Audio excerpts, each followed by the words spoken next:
Hey y'all, Michelle Raza here with Finding Yourself SATX Life Coaching, helping you find your best self since 2017. Thanks for hanging out with me today. Today we're going to continue talking about Dr. Gibson's self-care for adult children of emotionally immature parents. These chapters have been very short and sweet with real tips to help you if you are the child of an emotionally immature parent, to help you along your journey in that path to recovery. So thank you for being here with me today. For those of you that are subscribers and watch all of my videos, you can go ahead and skip this next part. I just figured I would talk about, for those of you who are here new, and this is the first time that you're watching the videos, to get a better understanding of our playlist and what we have available to you guys. With over 200 videos now, it's hard to expect that most of you have seen the other videos. So just want to kind of let you know what's out there. So we have an entire playlist on Dr. Gibson's works, covering her first book called The Adult Children of Emotionally Immature Parents, her second book, Recovering from Emotionally Immature Parents, and then this is her third book, Self-Care for Adult Children of Emotionally Immature Parents. Dr. Gibson is super cool, and so she has corresponded with us via email, and she actually gave me permission to cover this book, which is really awesome. And she has a website. I linked my website to hers. So if you get a chance, go to my website, www.findingyourselfsatx.com. There, if you're interested in life coaching, you can start the digital journey for 99 cents. Or if you want the whole package, it's under $10. I've reduced my prices just because I really want to make this accessible to as many people as possible. And I get a lot of joy out of just talking to you guys and seeing your comments and communicating with you. And so I just want to make that piece of it, which is, the effort was already put in, it's already created. Just wanted to make it as accessible as possible to you guys. So that's the playlist on adult children of emotionally immature parents. And once you start studying this stuff, it's pretty hard not to see it all around you. And even in the way that people respond, right? On TV, on a TV show, I'll see it and I'll just be like, oh my God, what is that? There is another playlist covering Dr. Gottman's work. So Dr. John Gottman is the master of relationships, and he studied for years and years and years. He actually had a love lab with over 1,000 couples that he studied. And so my favorite work from him is called What Makes Love Last. But he also has another one talking about marriage, how to make marriage work. He has workshops for after you have a baby, because that actually puts a strain on a lot of relationships. And he has a book on being an emotionally intelligent parent. So I've had a lot of people ask me, what does it mean? How do you up your EQ or emotional intelligence quotient? And I would say studying the works of Dr. Gottman really, really does help. I actually created a playlist, so I took out some of the videos on Dr. Gottman's works, and I have a playlist covering EQ shortcuts.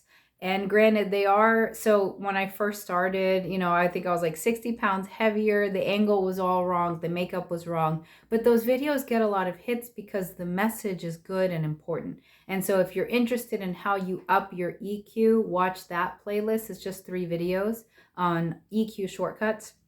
There's another one on betrayals in romance, which is taken out of that book. And it's the 11 betrayals in romance. So if you're in a relationship, a romantic relationship, I highly recommend watching those and avoiding them. A lot of those things are pitfalls that you wouldn't even think are betrayals, but they really are. So very, very interesting to watch. And then there's a random sci-fi one covering one of my favorite books on Robert Heinlein's Stranger in a Strange Land. I think I gave up on that after a little while. This looks easy and effortless, but it actually takes a lot of mental effort to get up in front of the camera and get ready and everything. So I guess I just quit on that. And on that same note, I am going to move to once a month videos. I know that you guys are hungry for this content, so please do pick up the book. It's a super easy read. The chapters are about 3 pages each, so it's awesome. But I kind of like it in these micro doses because it helps you kind of wrap your head around it before you have to digest the next chapter. And then, of course, we have a playlist on codependency covering the work of Melody Beatty called Codependent No More. I'm probably forgetting some playlists. I think I have one out there, which is a compilation, so it's not me on the camera, but one on domestic violence, one on everything I could find on Gottman. So do check out the playlist. Please like and subscribe. It really does help us little YouTubers. And so that's, I guess I'll call it our little newcomers welcome, talking about what's out there on the channel. And then I will dive in. So self-care for adult children of emotionally immature parents. If you're interested in life coaching, go to the website, www.findingyourselfsatx.com. Download the digital coaching package. It's $8.99 US. If you can't afford that, contact me and I'll send you the code to get it for free. Honestly, I'm just trying to put myself out there and help you guys. This has been such a journey, and really at this point is a very expensive hobby for me because I'm employed full-time elsewhere, so I can't really dedicate my time to helping people full-time. And so my contribution, I guess, to the universe are these little stupid YouTube videos. So if you're watching, I really appreciate it, and I thank you for your time. All right, without further ado, Dr. Gibson, Listening to Your Soul. This is chapter 5. Oh, and I just want to put in a plug. So chapter 1 really, really helped me. And the reason being that chapter 1 says, mind your energy levels. And so if you've done any studies, if you haven't done them, please do. Please go and take the quiz, 16personalities.com. It's the Myers-Briggs, to understand if you're an introvert or an extrovert. Because if you're an introvert, you will be exhausted just by social interaction alone. And so that's important to know about yourself. But one of the things that Dr. Gibson says in chapter 1 is to mind your energy levels. And so when people are draining you, being around them drains you, you just need to be very mindful of that and protect yourself and take care of it and not overextend yourself or be with them for longer than makes you comfortable, because it is such a thing. Like, emotional vampires are a thing, and an extrovert will drain an introvert pretty quickly. But beyond that, just on the emotional maturity spectrum, somebody who is very emotionally immature, they tend to dominate the conversation. Everything is about them. They don't really talk with you and don't make you feel like you're having a conversation. They more talk at you, and you feel exhausted after having those interactions. So keep them short, keep them sweet, and mind your energy levels. It's very important. All right, chapter 5, listening to your soul. When you are attuned with your soul, you feel right with the world. As a psychologist, I usually use a psychological term like true self instead of soul to refer to the deepest part of a person. But sometimes soul is the only word to use. When referencing our deepest needs and motives, soul is the term that fits. It's a beautiful, poetic concept that can capture our internal experience like none other. Soul is shorthand for the you of you. It is the unifying source of your inner world, and as such, connotes the deepest center of your being. Calling this personal nucleus the self can sound too cerebral or rationalistic, as if it could be known and controlled. But the word soul has a deeper, grander quality, like something more mysterious and ancient, something with a powerful agenda of its own. Listening to myself is not as profound as what my soul might say to me. Although psychology literally means the study of the soul, somewhere along the way, psychologists decided that the soul wasn't scientific enough. In order to make psychology a real science, the soul had to go. Psychologists gave up their intimacy with the soul and instead let religion become its brand holder. Psychology turned to behavior, research, testing, defense mechanisms, and anything to do with the mind. Anything beyond that, like the purpose of life or spiritual issues, became off limits. In the beginning, the young science of psychology was just trying to make a name for itself, but it drove an unnecessary wedge between the spiritual and the psychological. That was unfortunate, because understanding the soul is something that both religion and science could contribute to. Psychology wouldn't be hurt by a little spiritual mystery, and religion could stand a bit of science. Neither side of this human experience needs to reject the other. When you talk about your soul, You are accepting that you have a crucial, mysterious part of yourself that is completely inferior, often subconscious, somehow sacred, and deserving of respect and reverence. This internal center also knows what is deeply right or wrong for you. It can even cause moral injury when you go against it. It seems to know what you're here for and whether or not you are fulfilling your purpose. If you talk yourself out of your dreams or into settling for less, your soul is unhappy and lets you know it with agitation and yearning. You might even experience anxiety or depression, signs that you have become separated from your innermost being and no longer feel whole. This is often the result of trying to be something that you are not, such as trying to fit in with or please an EI person. But when you are attuned with your soul, the meaning of life feels self-evident, and you feel right with the world. You must take the soul seriously for your own psychological health. If you believe your thinking mind alone can guide you on the deepest questions of existence, you soon end up in a confusion of competing motives. Only the inner wisdom of the soul urges you toward meaningful pursuits and true self-actualization. People who pay attention to their soul's promptings find meaning and connection more easily. As they trust their soul, they are guided to fulfilling experiences. By the way, listening to your soul is not being selfish. Selfish is such a common accusation from an EI parent that you may accuse yourself of it often. Remember, your internal voice is the voice of your parents as they raised you. And so if you had an overly critical or an EI parent, that will be your inner voice. And it will take a lot to work through being able to not have that same overly critical inner voice. And I know that I've said this in multiple videos, but again, for those of you who are here for the first time, it's important to talk to yourself as you would talk to a young child in your life that you adore deeply, a niece, a nephew, or your own children. If you wouldn't talk to them that way, or even like a best friend, but if you wouldn't talk to them that way, then you shouldn't talk to yourself that way. So mind how you speak to yourself. It's really important. But know this, you also give to others when you are a calm yet vibrant person who is pursuing meaningful interests.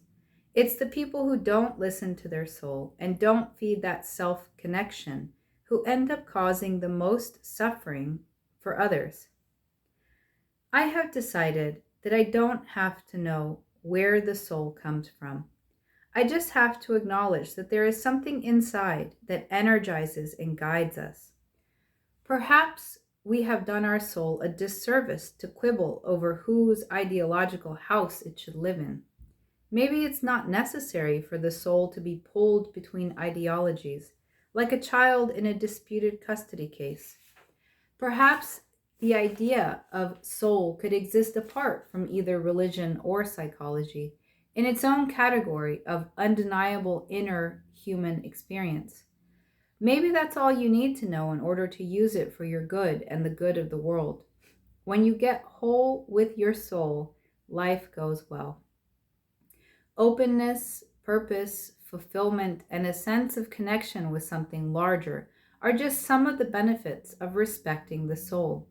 You don't have to believe in God to believe in your soul. Believing in God is just one of the ways you can take the soul seriously. So in other works that Gibson has written, she talks about your true self. And so here she says, I don't want to use true self. I want to talk about the soul. But that is your true self. And so one of the things that she alludes to in this chapter, but she doesn't specifically say, is how do you find that inner voice or your true self or your soul? Because I just told you, right? Your inner voice is often the voice of your overly critical parent. So how do you find your real voice? Who are you really? How do you even find that? I hope I don't get vampire lips from this. One time I was recording, I stopped, I was like, okay, now every time I put makeup on, I can't drink water because then I had like a piece of my lipstick started coming down. It was horrible. And then I try to look at the camera so I can talk to you as opposed to looking at myself. And so then I didn't even notice until I finished that I had the vampire lip going down. I think it was around Halloween.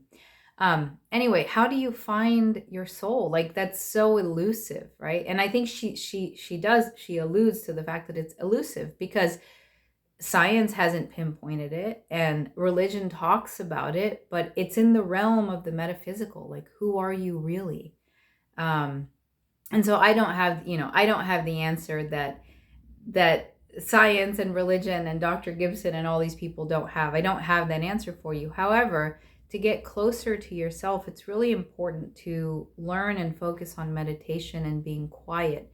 And for a lot of people, that's close to impossible, right? You have racing thoughts. You cannot find that quiet. You always have your to-do list running around.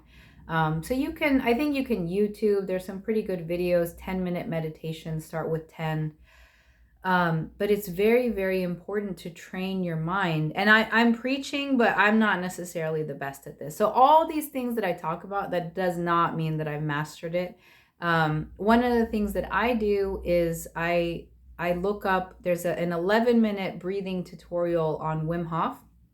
And so while that's not a meditation, it's a breathing exercise.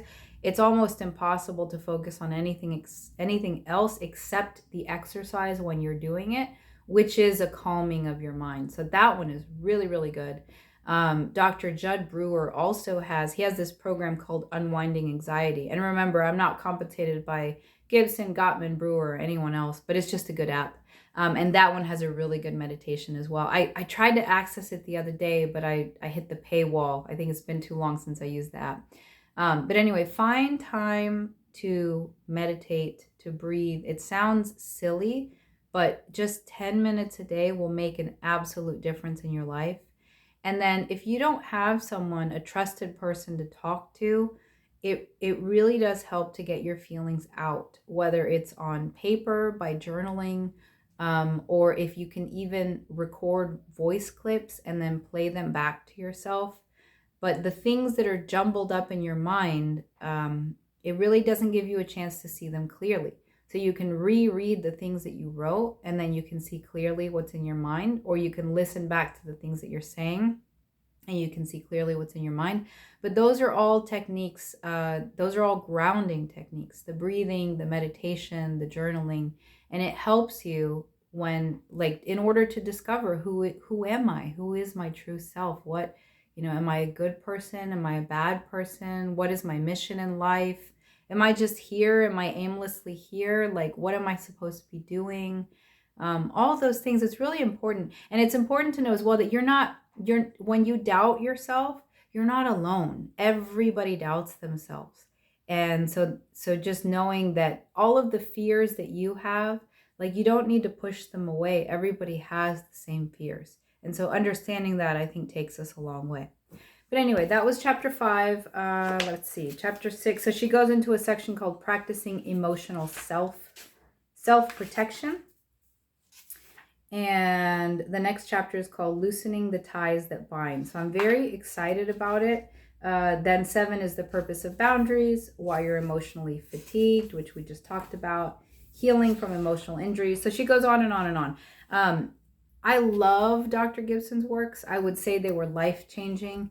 The only caveat I would say to her works is that sometimes it feels like she's taking all the responsibility off our shoulders. And I think that that's because her works are written for internalizers, for people who care too much, do too much, become the codependents in relationships.